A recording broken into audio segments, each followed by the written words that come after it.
Hi students, இப்போ நம்ம பார்க்கக்கூடிய ரொம்ப முக்கியமான video class 12 physics government school and matriculation school Tamil medium and English medium ஸ்டூடண்ட்ஸ்க்கான லீவ் டேஸ் ஸ்டடி ஷெட்யூல். அதாவது 11th ல இருந்து இப்ப 12th போகக்கூடிய ஸ்டூடண்ட்ஸ்க்கான ஷெட்யூல் தான்.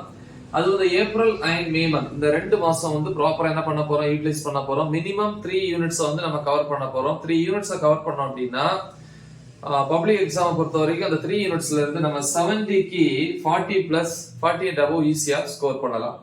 சோ இன்னைக்கு டே 4க்கான ஷெட்யூல் ஃபர்ஸ்ட் யூனிட் தான் பார்த்துட்டு இருக்கோம். எல்லா டாபிக்ஸும் Tamil medium and English medium teach பண்ணி வீடியோஸா அப்லோட் பண்ணியிருக்கிறேன். இந்த எல்லா வீடியோஸோட லிங்கை இந்த வீடியோ டிஸ்கிரிப்ஷன்ல கொடுத்திருப்பேன். நீங்க அதை கிளிக் பண்ணி அதை பார்த்து ப்ரிப்பேர் பண்ணுங்க. ரைட், 12th இங்கிலீஷ் மீடியம் இருக்கும், 12th தமிழ் மீடியமும் இருக்கும். ஓகேவா? சரி, சோ இந்த டிஸ்கிரிப்ஷன்ல கொடுத்திருப்பேன் இந்த வீடியோவோட. மறந்துடாம ப்ரிப்பேர் பண்ணுங்க, அதை உங்க ஃப்ரெண்ட்ஸுக்கும் ஷேர் பண்ணுங்க. சரி, இப்போ நம்ம டே 4க்கான ஷெட்யூல் போலாம். இன்னைக்கு மார்னிங் அல்லது நீங்க ஆஃப்டர்நூன் எந்த டைம் வேணாலும் நீங்க சூஸ் பண்ணிக்கலாம். ஹாஃப் டே அதுல வந்து நான் வந்து மார்னிங் டைம் கொடுத்துருக்கேன். நீங்க ஆஃப்டர்நூன் சப்போஸ் வந்து யூட்டிலைஸ் பண்றீங்க அப்படின்னா இந்த டைமை வந்து ஃபாலோ பண்ணுங்க. ஃபர்ஸ்ட் 1 hour, அதாவது காலையிலனா 9 to 10 1 hour. யூனிட் 1ல topic number 1.4.3 torque experienced by an electric dipole in an uniform electric field. அதாவது சீரான மின்புலத்தில் வைக்கப்பட்டுள்ள மின் இருமுனை உணரும் திருப்பு விசை. சோ அந்த டாபிக். அப்புறம் வந்து ஒரு எக்ஸாம்பிள் எடுத்துக்காட்டு இருக்கும் 1.11. சோ இது ரெண்டுமே நம்ம டெக்ஸ்ட் புக்ல என்ன ஆர்டர்ல இருக்கோ அந்த ஆர்டர்ல தான் டீச் பண்ணி போட்டுருக்கிறேன். நீங்க அந்த லிங்கை கிளிக் பண்ணீங்க அப்படின்னா வரிசையா அந்த வீடியோஸ் வரும். ஓகேவா? சரி, சோ அடுத்து வந்து பாத்தீங்கன்னா 10 to 10:15 15 மினிட்ஸ் வந்து பிரேக். 10:15 to 11:15 1 hour வந்து topic number 1.5.1 electrostatic potential energy and electric potential.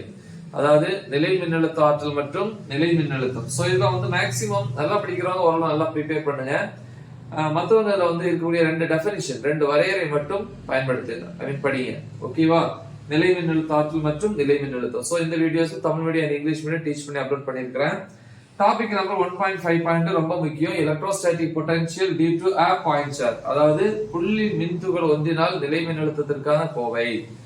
So அடுத்து 11:15 ல இருந்து 11:30 இந்த 15 மினிட்ஸ் வந்து இந்த டாபிக் நம்பர் 1.5.2 ஒரு தடவை எழுதி பாருங்க, பிராக்டிஸ் பண்ணுங்க.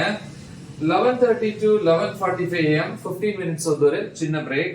11:45 to 1 pm. சோ இதுல வந்து எக்ஸாம்பிள் எடுத்துக்காட்டு 1.12 1.30 இது ரெண்டும் பாருங்க எடுத்துக்காட்டு, அதாவது எக்ஸாம்பிள்.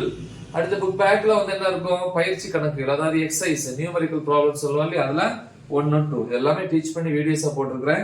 இந்த எக்ஸசைஸ் ப்ராப்ளம்ஸ் நியூமரிக்கல் ப்ராப்ளம்ஸ் வந்து எல்லா டாபிக்ஸுக்கும் லாஸ்ட்ல தான் என்ன இருக்கும், டாபிக்ஸ் எண்ட்ல தான் வந்து நியூமரிக்கல் ப்ராப்ளம்ஸ் வந்து ஆட் பண்ணிருக்கிறேன். ஓகேவா? சோ இது டே 4க்கான ஷெட்யூல். முக்கியமான ஒரு வீடியோ, நல்ல தெளிவா பிராக்டிஸ் பண்ணுங்க. உங்க ஃப்ரெண்ட்ஸுக்கு மறக்காம இதை ஷேர் பண்ணுங்க. All the best. தேங்க்யூ.